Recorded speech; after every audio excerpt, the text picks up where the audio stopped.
The clock is ticking for Shohei Ohtani. A separate clock ticks for the San Francisco Giants, and everyone is waiting to see the first big domino of MLB's offseason finally fall. Yes, winter meetings have now come and gone. I'm back from Nashville. Most people who were there to cover the meetings on their way back to their homes from Nashville, and Ohtani has not yet chosen his destination for the next decade plus. Welcome into another edition of the Kerry Crowley Show, breaking down all things winter meetings, and because of that, it's probably going to be a pretty short episode. Let's be honest, not a whole lot happened. I said last week on the pod that this had the potential to be one of the biggest weeks in Giants history if they did sign Ohtani. It could be, and it still could be, the biggest week of the Farhan Zaidi era to date, depending on what the Giants do over the course of the next few days. But it really feels like the entire market is being held up right now because Ohtani has not chosen his next destination. And so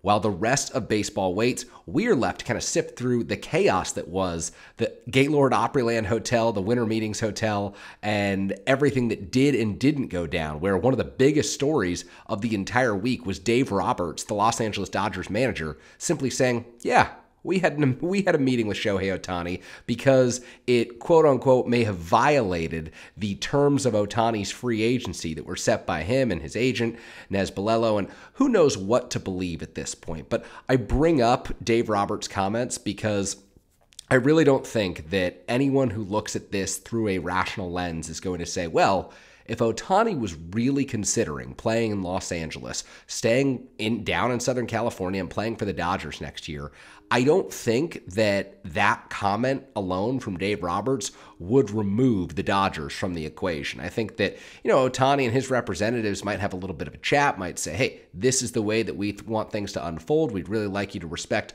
our wishes for the next decade plus, and I'm sure they could come to a harmonious agreement over whatever the contract ultimately is. I think 13 for $572 is the contract I've been throwing out. Wouldn't be surprised to see it end up at something like 12 for $550, but you never know with Shohei Ohtani and the way that this free agency has unfolded because he has wanted to keep things relatively under wraps, and things mean everything related to his free agency. The man hasn't spoken publicly in 4 months. His agent really has not tipped off anyone in the baseball industry about what is transpiring at these meetings. We know that the Giants had one. Great reporting from Susan Slusser of the Chronicle. We know that the Blue Jays have had one. I think it was Caitlin McGrath of The Athletic who first reported that. We know that the Cubs are interested, the Dodgers are interested, and who knows? He may go back to the Angels. All things are on the table at this point, and I think the really important thing to consider is because the free agency is being kept under wraps and because the Ohtani sweepstakes remain such a mystery,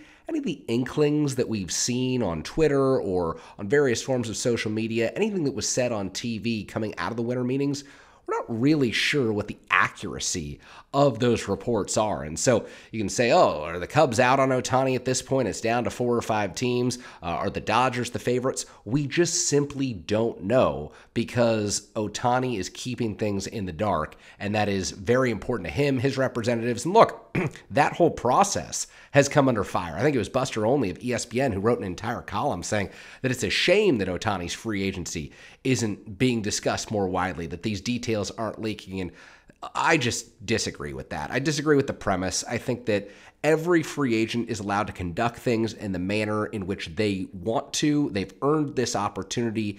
It's great for them to have this opportunity. And yes, do I think it would make for a more exciting offseason if all of the details of what Ohtani was up to these days were being published, if all of the teams were talking in depth about the meetings that they're having with Ohtani and his representatives, about the pitches that they're making, sure, I think it would be more exciting. But at the end of the day, this is the most exciting player in all of Major League Baseball, and every team that is genuinely interested in signing him, every team that is still waiting to make other moves because it may get his services for the next decade plus, I can promise you, at the end of the day, they will not mind if Ohtani ultimately comes and plays for their organization. How does this impact the San Francisco Giants? I think there's a few takeaways. The Giants have obviously been one of the teams that have kept things extremely tight-lipped with regard to Ohtani. You've got Bob Melvin basically saying, well, we may or may not have met with Ohtani. I'm not going to confirm anything. You've got Farhan talking about, yeah, he's a great player, but we're not going to say anything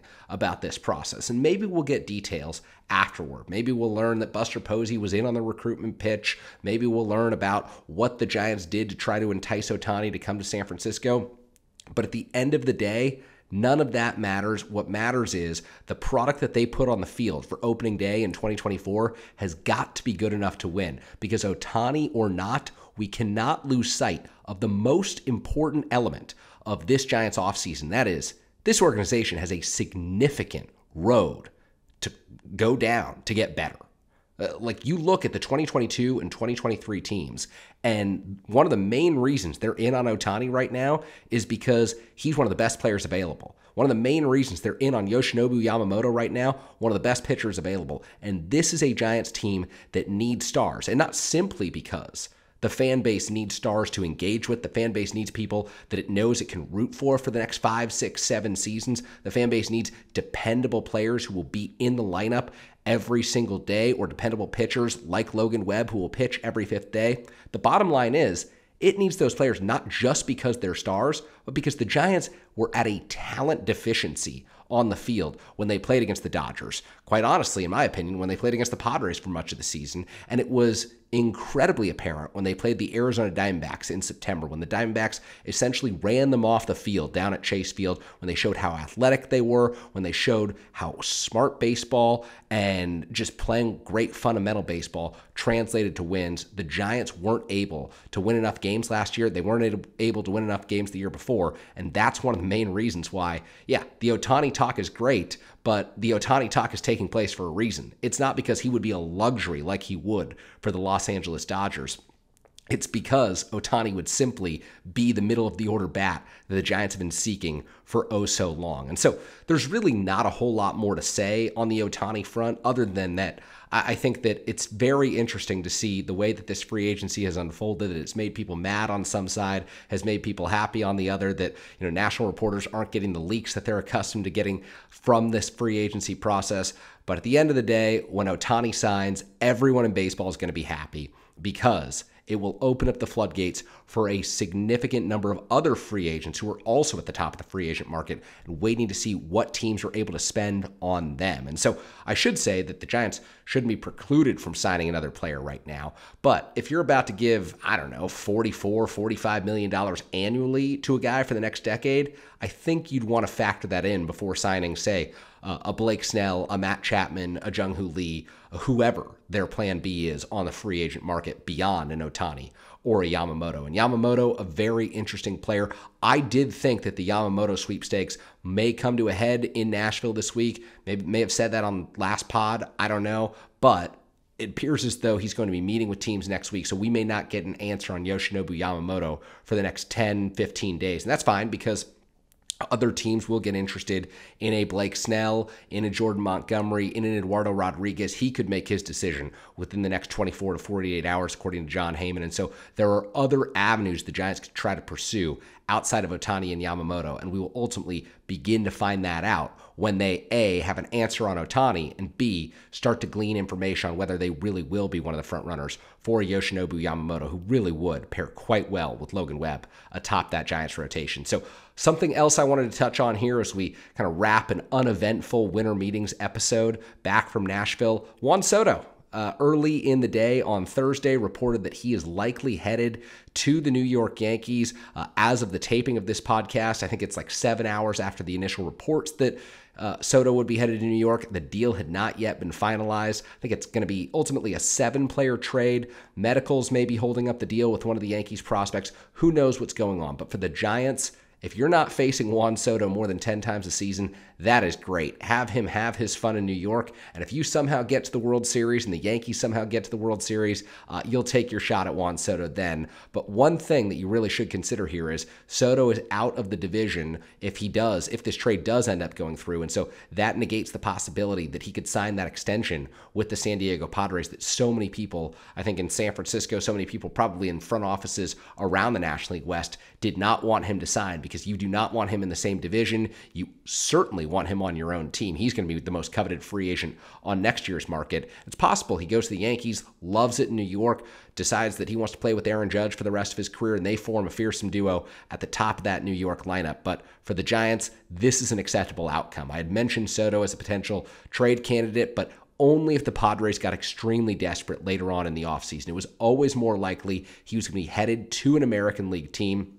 Yankees made a ton of sense. They had the prospect capital. They had the money to spend on him. I think he's owed something like $30 million in his final year of arbitration. So a positive outcome for the Giants that he is not going to be playing in the National League, and even better that he won't be in the National League West. For as fun as Juan Soto is to watch, he is incredibly difficult to face. So that is good news for the San Francisco Giants, even if they aren't the team that ultimately acquire Soto. And who knows, maybe if they strike out on Ohtani and Yamamoto, the long line of big free agent pursuits could continue next offseason with a star left-handed hitter who might say, hey, if the Giants are willing to throw $550 million at me, I might be willing to pick up the phone and have a meeting with them. The Giants right now, for the last decade, the kings of meetings. Have they closed any big deals? Well, depends on what you consider Johnny Cueto, but I think that a lot of people would like to see the Giants sign an everyday position player or trade for an everyday position player who's a star. And certainly doesn't rule out the idea of having a homegrown everyday position player who morphs into a star. Say a Marco Luciano, say a Casey Schmidt, say a Patrick Bailey. The Giants would love to replicate the success that they had at the beginning of the 2010s with Buster Posey, Brandon Crawford, Brandon Belt, Pablo Sandoval, Joe Panik. The list goes on. The Giants are starving for one or two or three of those players right now. And ultimately, the 2024 season, no matter what the Giants do this offseason, we will have opportunities to see players like Luciano, see players like Patrick Bailey win everyday jobs and become a part of this Giants core moving forward. And ultimately, if you're a Giants fan, hopefully win in 2024 and then win moving forward, because that is the goal.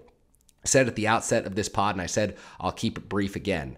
The Giants simply did not put a good enough product on the field. And I think that while we await news about Ohtani, while we await rumors about Yamamoto and where the Giants stand in the Yamamoto sweepstakes and what their pivot options are, I've talked about them plenty. Blake Snell, Matt Chapman, Jung-Hoo Lee, whatever comes of these free agencies, of this offseason, the trades the Giants can make, the bottom line is, this is an organization that wasn't good enough and wasn't nearly compelling enough the last two seasons. In 2024, it's all about winning games and putting a product on the field that fans really want to watch. You have to get fans to watch on TV. You have to get fans to come out to Oracle Park, spend their hard-earned cash to go to a ball game. And the Giants, as of late, in recent years, save for 2021, just weren't good enough to get fans to do that. So that is the biggest thing the Giants have to do this offseason. Andy Baggerly wrote a great pre-winter meetings column for The Athletic, highlighting the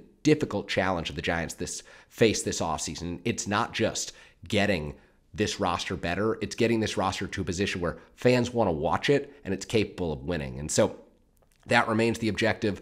Wherever Ohtani signs, whenever he decides to sign, we'll be waiting. We'll do our regular podcast. We'll do our regularly scheduled content later on this week. For those of you who are listening on your podcast app, whether you get this on Spotify or another podcast app, I'll have an interview out with Roger Munter. We will do our post-winter meetings breakdown. Giants did not take anyone in the major league portion of the Rule 5 draft, but I know that Roger will have comments on the minor league portion of the Rule 5 draft. So if you're an organization head, someone who gets into every detail, Roger's the very best to do it with. Really looking forward to that episode. If you want to hear more Giants conversation, I'm hosting KNBR's Hot Stove Show, Giants off-season content. We'll be interviewing, I think we've got a player and a coach on Thursday evening on KNBR, so really looking forward to that show. But nevertheless, thank you to everyone who tuned in this week. I wish we had more to talk about. Quite frankly, I wish we were dissecting an Ohtani move, the contract, the ramifications. I wish we'd moved on to Yoshinobu Yamamoto and his big decision and where the Giants go after this, but we're still waiting, and for me, that's okay. Whenever Ohtani signs, it will be a major shockwave for the sport. It will once again get everyone interested in baseball because no one can turn away when Shohei Ohtani is swinging the bat and pitching in the same game. We hope that that happens come 2025. Remember, next year, just a hitter after Tommy John surgery, but we want to see history being made again on the mound, at the plate. A lot of Giants fans would like to see it in San Francisco. You can't rule out that possibility just yet. And right now, that's a pretty good thing. Kerry Crowley Show, thank you so much for listening. Really appreciate it. We'll be back later on this week.